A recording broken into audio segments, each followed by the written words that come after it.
नमस्कार। मैं आपसे आज कुछ सरल परंतु महत्वपूर्ण प्रश्न पूछूंगा। मेरा पहला प्रश्न है, क्या आप हिंदू हैं? मेरा दूसरा प्रश्न है, क्या आप धार्मिक हैं? मेरा तीसरा प्रश्न है, क्या आप नियमित रूप से पूजा अर्चना करते हैं या मंदिर जाते हैं? मेरा चौथा प्रश्न है, क्या आपके बच्चे हैं या आपके बड़े भाई या बहन के बच्चे हैं? मेरा पांचवा प्रश्न है, क्या आप एक अभिभावक के रूप में अपने बच्चों को या अपने भतीजे भतीजियों भांजे भांजियों को धर्म की शिक्षा देते हैं, उन्हें पूजा पद्धतियां सिखाते हैं? अब आप सोच रहे होंगे कि अचानक से ये सारे प्रश्न क्यों? तो ठीक है, मैंने प्रश्न तो कई पूछ लिए, अब उत्तर देता हूं। हिंदू धर्म की सबसे बड़ी शक्ति है उसका लचीलापन, ढलने और बदलने की उसकी प्रवृत्ति। आप ईश्वर को मानते हैं, आप आस्तिक हैं। नहीं मानते तो नास्तिक हैं। ईश्वर के आकार को मानते हैं तो आप सगुण ब्रह्म मार्ग अपना सकते हैं।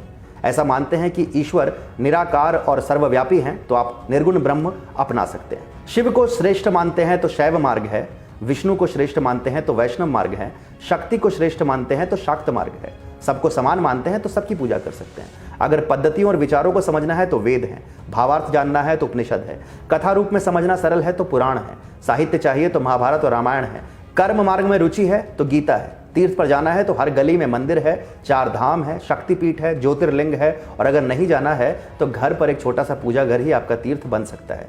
पढ़ने के लिए मंत्र है, समझने के लिए सूत्र है और गाने के लिए भजन है।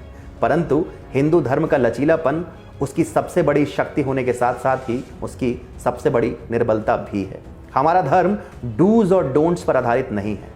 हमारी कोई एक पुस्तक नहीं है जिसमें लिखित आदेश सर्वमान्य हो। हमारा कोई एक सर्वव्यापी भगवान तक नहीं है जिनका कथन हमारा विधि विधान हो। सनातन का अर्थ है सदा से। हमारा धर्म मार्केटिंग या दूसरों को धर्मांतरित करने के लिए नहीं बनाया गया था, और इसी कारण आज के आधुनिक युग में हमारे सामने एक अनोखी चुनौती आकर खड़ी हो गई है, जिससे अभी नहीं निपटा गया तो परिणाम भयावह हो सकते हैं। मैं अभी 2 विषयों की बात करूंगा, पहला नया और दूसरा 1-2 वर्ष पुराना। कुछ दिनों पहले खबर आई कि झारखंड में एक चोर तबरेज अंसारी सरेआम पीट पीट कर मार डाला गया। फिर बात उठी कि उस भीड़ में कुछ लोगों ने उससे जय श्री राम का नारा लगाने को कहा। धीरे धीरे ये मीडिया में एक बहुत बड़ी खबर बन गई और इसे उग्र हिंदुत्व के परिणाम का नाम देकर खूब उछाला गया। टिकटॉक नाम का एक वीडियो शेयरिंग ऐप, जिसमें अक्सर लोग नाचने गाने और डायलॉगबाजी के वीडियोस डालते हैं, उसमें फैजल शेख और हसनैन खान नाम के 2 टिकटॉक सेंसेशंस ने एक वीडियो डाला जहां सरेआम तबरेज अंसारी का प्रतिशोध लेने की बात की गई और साथ ही साथ आतंकवाद को भी सही ठहराया गया। इस वीडियो की चारों ओर घोर निंदा हुई, खास करके हिंदू समाज की ओर से, और इसके कारणवश ऐप कंपनी ने इनके अकाउंट्स डिलीट कर दिए। पर उसके बाद जो हुआ वो आप स्वयं ही देख लीजिए।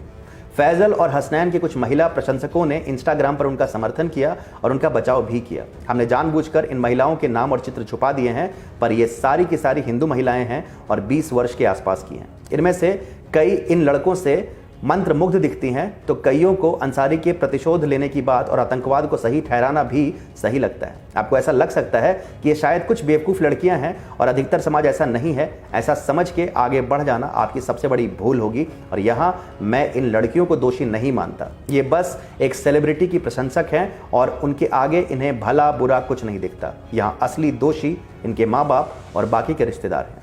अगर इनके माँ बाप ने इन्हें अपने धर्म से अवगत करवाया होता, हिंदू धर्म की शांति प्रियता और सहिष्णुता से अवगत कराया होता, तो इन्हें समझ में आता कि किसी को पसंद करना तो अलग बात होती है, परंतु उसके मुंह में एक ऐसी मानसिकता का समर्थन करना जिसका सबसे बड़ा शिकार भारत देश और हिंदू धर्म ही है, तो वे कदापि ऐसा नहीं करती। अब मैं आता हूं दूसरे उदाहरण पर। केरल का अखिला हदिया प्रकरण तो आपको याद ही होगा। अगर नहीं याद है तो मैं संक्षिप्त रूप से आपको वो कहानी बताता हूँ। अखिला केरल के एक मध्यम वर्गीय परिवार में जन्मी एक साधारण लड़की थी। उसके पिताजी घोर वामपंथी थे और घर का माहौल मॉडर्न था। यहाँ मॉडर्न का तात्पर्य ईश्वर और उनकी आराधना, धर्म कर्म की बातें और पूजा पाठ से सर्वथा दूरी बनाए रखने से। मॉडर्न परिवार की अखिला ने कभी रामकृष्ण की कथाएं नहीं सुनी, कभी भजन के लिए नहीं बैठी, कभी आरती की थाल से आरती नहीं ली, कभी प्रसाद नहीं खाया और ना ही हिंदू धर्म के गूढ़ रहस्यों को जाना। फिर पढ़ाई के लिए उसे शहर से बाहर निकलना पड़ा, जहाँ मुस्लिम लड़कियाँ उसकी दोस्त बनी और बाद में रूममेट्स भी बनी।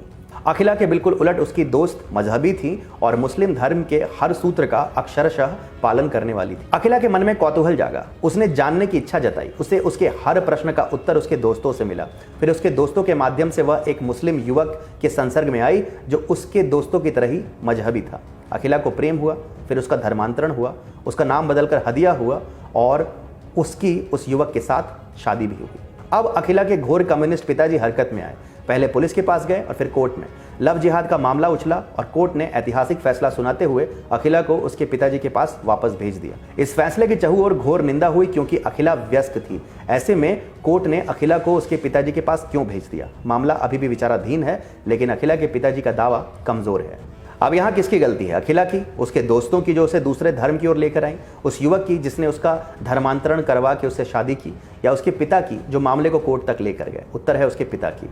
एक अबोध बालिका जिसने आज तक धर्म का ध भी नहीं सुना था, अचानक ऐसे परिवेश और माहौल में पहुंच गई जहां हर ओर मजहबी मजहब था। उसे वो असंसारिक अवलंब मिला जो उसे उसके घर पर कभी नहीं मिला था। कच्ची मिट्टी की तरह वो वैसे ही चाक पर घूमकर आकार लेने लगी जैसा उसके आसपास के लोगों ने उसे दिया। वो हिंदू से मुस्लिम बन गई, अखिला से हदिया बन गई, सिर्फ इसलिए क्योंकि उसके पिता ने मॉडर्निटी के चक्कर में उसे अपनी जड़ों से काट दिया था। आज भारत में हजारों लाखों अखिला हदिया बनने को अग्रसर हैं, क्योंकि इस देश में हर व्यक्ति को मॉडर्न बनना है। स्वघोषित मॉडर्न लोगों को धर्म पुराणपंथी विचारधारा लगती है, राम और कृष्ण काल्पनिक लगते हैं, गेम ऑफ थ्रोन्स महाभारत से अधिक वृहत और हैरी पॉटर रामायण से अधिक रोचक लगती है। मॉडर्निटी का अर्थ है आगे बढ़ना, उन्नति करना, प्रगति करना, पर जो प्रगति हमें हमारी जड़ों से ही काट दे वो प्रगति नहीं दुर्गति है, उन्नति नहीं अवनति है, आगे बढ़ना नहीं नीचे गिरना है। इसलिए अब मैं फिर से वही सवाल दोहराऊंगा। मेरा पहला प्रश्न है, क्या आप हिंदू हैं? मेरा दूसरा प्रश्न है, क्या आप धार्मिक हैं? मेरा तीसरा प्रश्न है, क्या आप नियमित रूप से पूजा अर्चना करते हैं या मंदिर जाते हैं? मेरा चौथा प्रश्न है, क्या आपके बच्चे हैं या आपके बड़े भाई या बहन के बच्चे हैं? मेरा पांचवा प्रश्न है, क्या आप एक अभिभावक के रूप में अपने बच्चों को या भतीजे भतीजियों या भांजे भांजियों को धर्म की शिक्षा देते हैं, उन्हें पूजा पद्धतियाँ सिखाते हैं? अगर नहीं तो अभी भी देर नहीं हुई है। आने वाली पीढ़ी का धार्मिक और बौद्धिक प्रशिक्षण आज से ही प्रारंभ करें, ताकि आज से 15-20 वर्ष बाद मेरे जैसा कोई लेखक आपको आपके बच्चों के चारित्रिक हास के लिए दोषी ना ठहराए।